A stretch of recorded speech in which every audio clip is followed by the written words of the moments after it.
BBA, BCA, BCom computer కోర్సులో 100% placement లభించే ఏకైక డిగ్రీ కాలేజ్ కూకట్పల్లిలోని i3 degree college 8367215215. Hello Ram garu. Hi నారాజు. చాలామంది అండి ఒక కంఫర్ట్ జోన్లో బతికిస్తూ ఉంటారు. ఇప్పుడు ఆ కంఫర్ట్ జోన్ నుంచి బయటికి రావాలి అని అంటే ఎందుకు ఇప్పుడు అవసరమా అనేటువంటి ఆలోచనలోకి వెళ్ళిపోతున్నాం. పర్లేదు, బాగానే ఉంది కదా, అంటే ఎందుకు ఉన్నదాన్ని చెడగొట్టుకోవడం, పోగొట్టుకోవడం అని రిస్క్ చేయడానికి కూడా ఇంట్రెస్ట్ చూపించరు. ఒక మనిషి ఆలోచన అలా తయారైపోవడానికి కారణాలు ఏ విధంగా ఉంటాయి అంటే అది ఎంతవరకు కరెక్ట్, దాన్ని బ్రేక్ చేయొచ్చా చేయకూడదా? నారాజు, మనిషి మనస్సుకి శరీరానికి సౌకర్యం చాలా హాయిగా ఉంటుంది, అసౌకర్యం ఇబ్బందిగా ఉంటుంది. కాబట్టి సహజంగానే మనిషి సౌకర్యాన్ని కోరుకుంటాడు. మరి అసౌకర్యంగా ఎందుకు ఉండాలి అంటే నేను ఈ మాటలు ఎందుకు చెప్తున్నానంటే అందరికీ అలవాటైన మాట కంఫర్ట్ జోన్ గురించి. కాబట్టి కంఫర్ట్ జోన్ అంటే సౌకర్యంగా ఉండడం అని అర్థం. సౌకర్యంగా ఉంటే ఏంటంటే నష్టం, ఉంటాం సౌకర్యంగా, అసౌకర్యంగా ఎందుకు ఉండాలి అని అనుకునేవాళ్ళు ఇప్పుడు నీ ప్రశ్నకు సమాధానం వినాలి. ఓకే, ఒక స్టూడెంటు డిగ్రీ అయిపోయిన తర్వాత చాలా కాన్ఫిడెంట్గా బాగా అల్లరి చేసి చాలా అద్భుతంగా డిగ్రీ అయిపోయి చేస్తాడు. బీటెక్, ఇంజనీరింగ్, ఎనీ గ్రాడ్యుయేషన్ అయిపోయిన తర్వాత ఇంటర్వ్యూకి వెళ్తాడు. ఇంటర్వ్యూకి వెళ్ళి అక్కడ ఇంటర్వ్యూలో క్యాండిడేట్స్ వెయిట్ చేస్తూ ఉంటారు. మిమ్మల్ని పిలుస్తారు, ఒక 1/2 అవర్ వెయిట్ చేయండి అంటే ఈ 1/2 అవర్ నువ్వు పడే మనోవేదన ఉందే, ఆ అసౌకర్యం ఉందే, ఎందుకు వచ్చింది అనుకున్నారు? ఆ సఫరింగ్. రెండోది, మీరు బిజినెస్ స్టార్ట్ చేశారు, చాలా నమ్మకంతో బిజినెస్ స్టార్ట్ చేశారు. మొదటి నెల అసలు ఏం సేల్స్ లేదు, ఏం డెవలప్మెంట్ లేదు, ఏ ప్రోగ్రెస్ లేదు, దిక్కు తెలియకుండా ఉంది, చాలా అసౌకర్యంగా ఉంది, ఇబ్బందిగా ఉంది, ఏం చేయాలో అర్థం కాలేదు, రాత్రి నిద్ర పట్టడం లేదు. ఇది అసౌకర్యం, అన్కంఫర్ట్. మనిషి ఆ డిస్కంఫర్ట్లో ఉంటాడు. ఇట్లా జీవితంలో చాలా పరిస్థితులు ఉంటాయి. ఒక మనిషి బిహేవియరు నేను భరించలేను, తట్టుకోలేను, ఊహించలేదు, అసలు అది ఎందుకు అలా చేశాడు, అట్లా ఎందుకు మాట్లాడాడబ్బా నాకు తెలియకుండా, నాతో మరి అలా మాట్లాడాడే, నా వెనకలు ఇట్లా మాట్లాడా. ఆ ఇబ్బందిని తట్టుకోవడానికి ఒక రాత్రంతా నిద్ర లేకుండా గడపాల్సిన పరిస్థితి వస్తుంది. ఇవన్నీ అసౌకర్యమైన మానసిక పరిస్థితులు ఎందుకు ఎదుర్కొంటామంటే మనం ఎప్పుడూ లైఫ్ ఎక్స్పెక్టెడ్గా, ప్రెడిక్టబుల్గా ఉండాలని అనుకుంటాం. ఊహించినట్టుగా, ఆశించినట్టుగా జీవిత పరిస్థితులు, చుట్టుపక్కల మనుషులు అట్లాగే ఉండాలని అనుకుంటాం. కానీ అట్లా లేనప్పుడు మీరు భరించలేని స్థాయికి వెళ్తారు. ఎందుకు ఆ భరించలేని స్థాయికి వెళ్తారంటే మీరు ఎప్పుడు కంఫర్ట్ జోనే కోరుకున్నారు, ఎప్పుడు దాన్ని బ్రేక్ చేయలేదు, బ్రేక్ చేసిన అలవాటు లేదు. మీరు ఎప్పుడైతే అన్కంఫర్ట్ జోన్ కూడా, మీకున్న ఇబ్బందిని కూడా అలవాటు ఎప్పుడైతే పడతారో ఇబ్బందులను జీవితంలో ఎదుర్కొనే శక్తి నేర్చుకుంటారు, శక్తికి అలవడతారు. చాలామంది జీవితంలో సక్సెస్ కాలేకపోవడానికి, కష్టాలను ఎదుర్కోలేకపోవడానికి కారణం అంటే ఏ కొంత ఇబ్బంది వచ్చినా సరే దాని నుంచి పారిపోయే ప్రయత్నం చేయడం లేదా భయపడే ప్రయత్నం చేస్తారు. కంఫర్ట్ జోన్ అంటే అర్థం ఏంటంటే ఒక ఫెమిలియర్, బాగా మనకు పరిచయమైన పరిస్థితుల్లో జీవించడానికి ఇష్టపడడమే కంఫర్ట్ జోన్. సుఖంగా ఉంటుంది. ఎలానంటే అంటే కొంతమందికి రోజు దినచర్య ఏదైతే ఉంటుందో అది బోరు కొట్టకుండా దానికి మాత్రమే అలవాటు పడిపోయి ఏ చేంజెస్ లేకుండా దాన్ని మాత్రమే అనుభవిస్తూ అది ఉంటే చాలు అనేటువంటి ఆలోచనలు, ఊహాగానంలోకి బతికేస్తూ కాలం గడిపేయటం. నారాజు, జీవితాన్ని ఎంజాయ్ చేయాలంటే బాగా కొత్త ప్రదేశాలు చూడాలి, కొత్త ప్రాంతాలు తిరగాలి, కొత్త మనుషుల్ని కలవాలి, కొత్త కల్చర్ని నేర్చుకోవాలి. అయితే నా కంఫర్ట్ ఎక్కడుంది? ఇంట్లో అమ్మ చేసిన భోజనం, భార్య చేసిన భోజనం, నాకు ఎంత ఉప్పు వేయాలో, ఏది వంట చేయాలో, ఏది నాకు ఇష్టం లేదో, ఏదైతే వండకూడదో ఇవన్నీ నేను నా కంఫర్ట్ జోన్లో ఉంటా. కానీ నేను బయట తిరిగితే, అయ్యో నువ్వు నాన్ వెజిటేరియనా, నేను అక్కడ కూర్చొని తింటా, ఈ హోటల్లో ఇవి లేవా, అయితే నేను ఈ హోటల్లో తినను, ఆ ఊళ్ళో అట్లా ఉంటుందా, అమ్మో నేనైతే అక్కడికి రాను. మీరు ఇట్లాంటి లిస్ట్ అంతా రాసుకుంటే లైఫ్లో మీకు ఏమర్థమవుతుందంటే ఈ గది దాటి బయటికి పోకపోవడమే మంచిది అని. అది నీ జీవితం చివరికి. ఇక కంఫర్ట్లోనే నువ్వు బతికితే నువ్వు ఏం నేర్చుకుంటావు, ఏం చూస్తావు, ఏం అనుభవాలు నీకు వస్తాయి, ఏం నేర్చుకుంటావు, ఏమీ ఉండదు.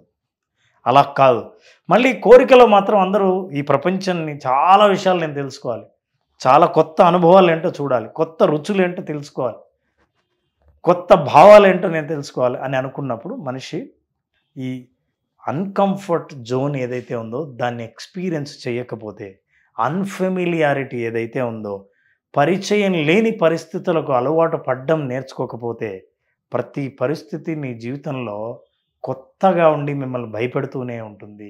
స్ట్రెస్కి, యాంగ్జైటీకి, ఖచ్చితంగా అవే భయానికి, మానసికంగా విపరీతమైన ఒత్తిడి, ఆందోళన, భయానికి గురికావడానికి కారణం ఏంటంటే, ఇంకా చిన్న రహస్యం కొంచెం లోతుకి వెళ్దాం. కంఫర్ట్ జోన్ అంటే అర్థం ఏంటంటే, నేనున్న స్థితిలో నేను చేస్తున్న పనిని ఎవ్వరూ టెస్ట్ చేయడం లేదు అని అనుకోవడం కంఫర్ట్ జోన్. బాగా ఆలోచించు.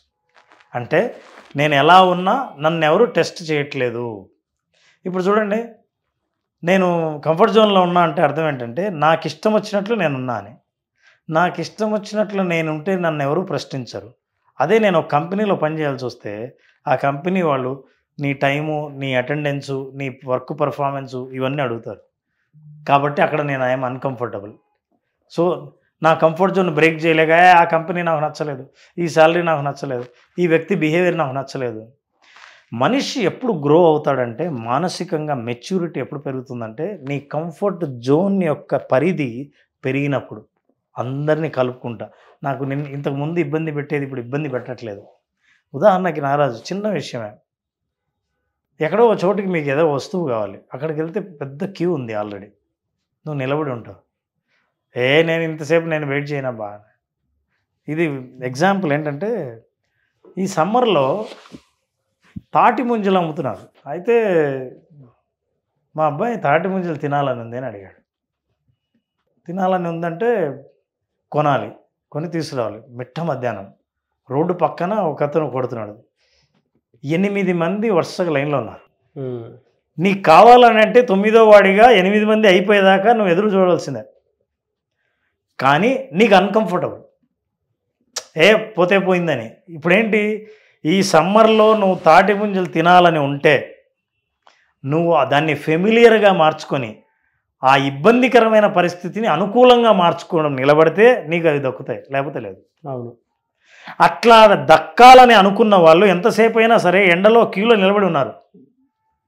ఎవరైతే నిలబడి ఉన్నారో వాళ్ళ వంతు వచ్చింది, అప్పుడే వచ్చిన వాడు చూసారా వీడెంత అదృష్టవంతుడు. అదృష్టవంతుడు కాదు, నువ్వు ఇప్పుడు వచ్చావు, కానీ అతను గంట ముందు నుంచి అక్కడ నిలబడి ఉన్నాడు.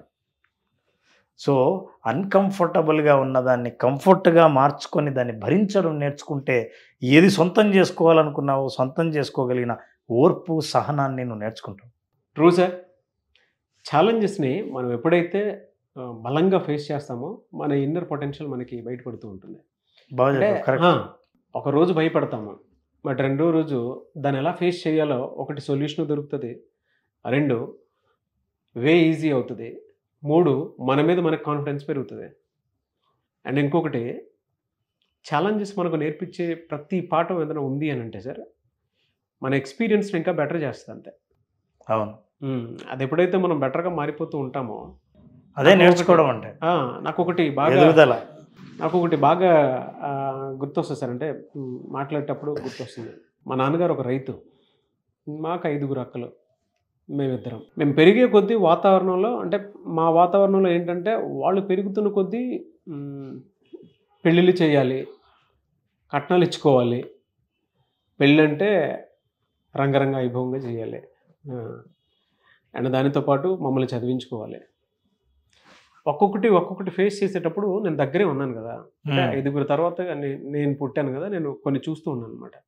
మా మదర్ ఏది చెప్పినా కూడా ప్రతిదీ మాకు లైఫ్ స్కిల్స్ నేర్పించేవాళ్ళు.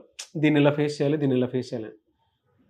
వెనకాల నుంచి మా మదర్ ఉండి మా ఫాదర్ని నడిపిస్తూ ఉంటే నేను చూసి, ఓహో దీన్ని వీళ్ళు ఇలా క్లియర్ చేశారు, వీళ్ళు ఇలా క్లియర్ చేశారని చెప్పేసి ఒక క్లారిటీ వచ్చిందనమాట. పెద్దయిన తర్వాత 5 పెళ్ళిళ్ళు అయిపోయిన తర్వాత నాకు అనిపించింది, నా పెళ్లి చేసుకోవడానికి నేను కష్టపడ్డానేమో, కానీ వాళ్ళ పెళ్లి చూసిన తర్వాత మాత్రం నాకు క్లారిటీ వచ్చింది. ఏదైనా ఫేస్ చేసేటప్పుడు ధైర్యంగా ముందుకు వచ్చేసిన తర్వాత సగం జర్నీ అయిపోయింది అని వెనక్కి తిరిగి చూసుకుంటే ఒక గొప్ప మార్క్ ఒకటి కనిపిస్తూ ఉంటుంది. మేబీ ఫ్యూచర్లో నేను అంత గొప్పగా చేయలేనేమో అనేటువంటి ఆలోచన వస్తుంది. నిజం సార్. కరెక్ట్. ప్రీవియస్ ఎక్స్పీరియన్స్లో ఒకప్పుడు నేను 20-30 షూట్లు చేసింది నేను వాళ్ళ క్వాలిటీ కోసం ఇంకో దానికోసం చేస్తే అనుభవం ఏం నేర్పిస్తుంది అని అంటే కొంచెం మంచిది 1-2 చేస్తే చాలు అనేటువంటి ఆలోచనకు వచ్చింది. చూడండి, బెటర్ ఎక్స్పీరియన్స్ ఇంకా ఎంత బెటర్ చేసింది అని అంటే క్వాలిటీ పర్సన్లో తయారయ్యేలా చేసింది. తయారవుతారు. ఆ కంఫర్ట్ జోన్ను బ్రేక్ చేసి అన్కంఫర్ట్కి అలవాటు పడగలిగితే, ఉదాహరణకి నారాజు ఒక అబ్బాయి బాగా చదువుకున్నాడు, మంచి జాబ్ వచ్చింది, రిజైన్ చేసి వచ్చాడు. ఎందుకని అడిగితే ఆ ఊర్లో ఫుడ్ పడలేదు అన్నాడు. తర్వాత ఎండలు ఎక్కువ అన్నాడు. ఆ తర్వాత వాళ్ళ భాష రాదు అని అన్నాడు. వీడికి ఎక్కడ పని చేయాలి? వాళ్ళ ఊరిలో పని చేయాలి. వాళ్ళ ఊరిలో కూడా భోజనం ఎక్కడ తినాలి? వాళ్ళ ఇంట్లో తినాలి. భాష ఎవరితో మాట్లాడాలి? తనకు వచ్చిన భాష ఉన్న వాళ్ళతోనే మాట్లాడాలి. చివరికి సొంత వ్యాపారం పెట్టుకుంటే తప్ప నువ్వు ఎక్కడ పని చేయలేవు. ఎస్, ఇలా మనిషిని అభివృద్ధి లేకుండా చేసేది కంఫర్ట్ జోన్. అందుకే ఇది నేర్చుకోవాలంటే మనిషి అన్కంఫర్ట్ ఎలా ఉంటుందో నేర్చుకోవాలి. అసలు అన్కంఫర్ట్తో భరించడం ఎలాగో నేర్చుకోవాలి. అట్లా నేర్చుకోవాలంటే ఒక పని చేయండి. ఇది అంటే మనిషి నాలో రోజు రోజుకు ఓర్పు పెరుగుతోంది. ఇంతకుముందు నన్ను ఇబ్బంది పెట్టేవాళ్ళు, అరే వాడిని చూస్తేనే నాకు అస్సలు ఇష్టం లేదు, వీళ్ళ పక్కన నేను అస్సలు కూర్చోను, మీరు భోంచేస్తుంటే అసలు నాకు వద్దు, నేను సపరేట్గా తిన్నా. ఇట్లాంటి చోటు నుంచి వచ్చి చుట్టూ ఏం జరుగుతున్నా సరే నా పీస్ని ఎవరు డిస్టర్బ్ చేయకపోతే నేను ఎంత మెచ్యూర్ అయినట్టు. అది చెయ్యాలంటే మీరు భోజనం పెట్టుకొని తినాలని అనుకున్నప్పుడు వెంటనే ఏదైతే సరే మీ ఎదురుగా ఉన్నది తినాలని అనిపించినప్పుడు దాన్ని చూస్తూ తినకుండా కనీసం 15 నిమిషాలు ఎదురు చూడండి. నెంబర్ 2, మీకు ఏ పని చెయ్యాలంటే ఇబ్బందో, ఇష్టం లేదో, కష్టంగా ఉంటుందో మీ డెవలప్మెంట్కి ఆ పని చేయండి. నిద్ర లేవాలి, పొద్దున్నే నిద్ర లేవాలనిపించదు, నిద్ర లేవాల్సిన అవసరం కూడా లేదు మీకు, అయినా నిద్ర లేవండి. మీ శరీరం నేర్చుకుంటుంది ఇబ్బందుల్ని ఎలా అలవాటు చేసుకోవాలి అని.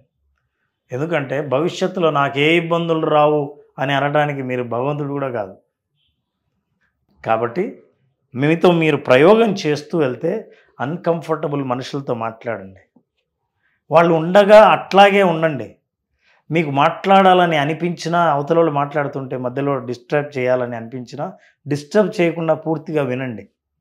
ఇవన్నీ ఏం చేస్తుంది తెలుసా?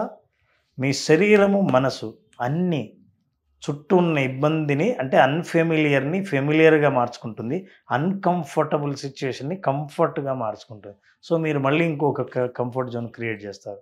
కొంతకాలం తర్వాత మళ్ళీ అది బ్రేక్ చేస్తారు. అట్లా మనిషి ముందుకు వెళ్తూ పోతారు. ఏంటో నాకైతే నా లైఫ్ ఎక్స్పీరియన్సే గుర్తొచ్చింది. అంటే మా ఫాదర్ మొదటి అక్కకి పెళ్లి చేసినప్పుడు ఒక ఛాలెంజింగ్, రెండో అక్కకి పెళ్లి చేసేటప్పుడు ఇంకొక ఛాలెంజ్, మూడో అక్కకి, నాలుగో అక్కకి పెళ్లి. అంటే ఒక కంఫర్ట్ బ్రేక్ చేయడానికి ఇది అయిపోయిందిరా అనుకునే టైంలో ఇంకొకటి. సార్ మొదటి పెళ్ళికి మొదట్లో భయపడిన వ్యక్తి 4వ పెళ్ళి అతి సాధారణంగా చేసి ఉంటాడు. తీరా మా దానికి వచ్చేటప్పుడు మేము భయపడ్డామేమో, కానీ మా తమ్ముడి పెళ్ళికి వచ్చేటప్పటికి ఫామ్లోకి వచ్చేసారు. అంటే అనిపించింది సార్, మీరు మాట్లాడుతుంటే ఒక విషయం అంటే ఒక మనిషి ఒక విషయంలో కంఫర్ట్ జోన్ బ్రేక్ చేస్తూ ఉంటే ఎంత గొప్పగా తయారవుతాడని చెప్పడానికి మాత్రం బెస్ట్ ఎగ్జాంపుల్స్. బట్ బ్రేక్ చేయాలి అంతే. మనల్ని మనం ఎంత బెటర్గా మార్చుకోవాలి అని అంటే బంగారాన్ని తనకు ఒక షేప్లోకి తీసుకురావడానికి చుట్టూ ఎలా అయితే చెక్కేస్తామో మనకు కావాల్సిన విధంగా కాల్చి సుత్తితో కొట్టి నీళ్ళల్లో ముంచి వేడి చేసి ఇన్ని చేస్తే తప్ప అందమైన హారంలా మారదు. అవును, అరే బంగారం చాలా కాస్ట్లీ, దాన్ని కొడితే ఎట్లా అని అంటే ఆ ముద్ద ఉంటుంది, అది ఎక్కడో మీరు సంకలో పెట్టుకొని పోవాల్సిందే తప్ప మెడలో వేసుకుని తిరగలేరు. థ్యాంక్ యూ అన్న, thank you so much Ram garu. Thank you. చాలామంది విజువలైజేషన్ క్లాస్ అడుగుతూ ఉన్నారు. మీ దగ్గర పర్సనల్ కోచింగ్ తీసుకుందాం అనుకున్నటువంటి వాళ్ళు ఉన్నారు, ప్రొఫెషనల్గా మారదాం అనుకున్నటువంటి వాళ్ళు ఉన్నారు, అండ్ పర్సనల్గా వాళ్ళ జీవితాల్లో ఏదైతే మానసిక సమస్యలు ఉన్నాయో దాని నుంచి బయటపడదాం అనుకున్నటువంటి వాళ్ళు చాలామంది ఉన్నారు. అండ్ విజువలైజేషన్ క్లాస్లో బేసిక్ క్లాస్లో అటెండ్ అవ్వాలి అనుకున్నటువంటి వాళ్ళు కూడా ఉన్నారు. సో క్లాస్ ఎప్పుడు ఉండే అవకాశం ఉంటుంది? నారాజు మే 20వ తేదీన మే 20 బేసిక్ విజువలైజేషన్ క్లాస్ని మేము స్టార్ట్ చేస్తున్నాం. ఈ క్లాస్ అటెండ్ అయిన వాళ్ళు కేవలం నాలెడ్జ్ కాకుండా ఎక్స్పీరియన్స్ని గెయిన్ చేస్తారు. అసలు మార్గం ఏది కాదు, ఆ మార్గంలో వాళ్ళు ప్రయాణించి వస్తారు. అంటే ఆన్లైన్లో అటెండ్ అయినా సరే ఆ ప్రయాణ అనుభవం ఎట్లా ఉంటుందో మనం చాలామంది ఫీడ్బ్యాక్లో కూడా విన్నాం. అట్లాంటి అనుభవం ఎప్పుడో జీవితంలో ఒక్కొక్కసారి కలుగుతుంది. అట్లాంటి రేర్ అనుభవాన్ని ఏదైనా చూడాలని అనుకుంటే, నా జీవితంలో భవిష్యత్తులో ఎటువైపు ప్రయాణించాలని అనుకున్నానో ఆ ప్రయాణాన్ని ముందే చూడగలిగితే, అట్లాంటి అవకాశం కలిగించేది ఒక్క విజువలైజేషన్ మాత్రమే. ఆర్ట్ ఆఫ్ విజువలైజేషన్ 5 రోజుల పాటు చేసే ప్రోగ్రామ్ని మే 20వ తేదీన స్టార్ట్ చేస్తాం. మే 20వ తేదీ ఆర్ట్ ఆఫ్ విజువలైజేషన్. మీకుండేటువంటి సమస్య ఏదైనా సరే, సో దాన్ని మీ బ్రెయిన్తోనే మీరు క్లియర్ చేసుకోవాలి అనుకునేటువంటి వాళ్ళు, సమస్య ఏదున్నా సరే దానికి ఒక సరైన అవగాహనతో క్లియర్ చేసుకుందాం అనుకునేటువంటి వాళ్ళు, స్క్రీన్ మీద మీకు కాంటాక్ట్ నెంబర్ కనిపిస్తుంది, దాన్ని మీరు కాల్ ఆర్ మెసేజ్ వాట్సాప్ చేసి వెంటనే మే 20వ తారీఖు విజువలైజేషన్ క్లాసెస్ జరుగుతున్నాయి, దానికి మీరు కాల్ ఆర్ మెసేజ్ వాట్సాప్ చేసి వెంటనే ఎన్రోల్ చేసుకోండి. ఒకవేళ కాంటాక్ట్ నెంబర్ కనెక్ట్ అవ్వట్లేదంటే మిస్టర్ నాగ్ అఫీషియల్ 1 అన్న ఇన్స్టాగ్రామ్ ఐడి ఉంది, దానికి మీరు పర్సనల్ మెసేజ్ పెట్టినా కూడా నేను రామ్ గారి టీంకి ఫార్వర్డ్ చేస్తాను. ఆ విధంగా సరే మీరు అప్రోచ్ అవ్వచ్చు. అండ్ ఈ వీడియో లైక్ చేయండి, షేర్ మాత్రం తప్పకుండా చేయండి. ఇలాంటి మరిన్ని వీడియోస్ కోసం మా ఛానల్ ఫాలో అవ్వండి. Thank you so much Ram garu, and wish all the best. Thank you. Suman టీవీలో మీ పర్సనల్ అండ్ బిజినెస్ ప్రమోషన్స్ కోసం కింది నెంబర్కి కాంటాక్ట్ చేయండి.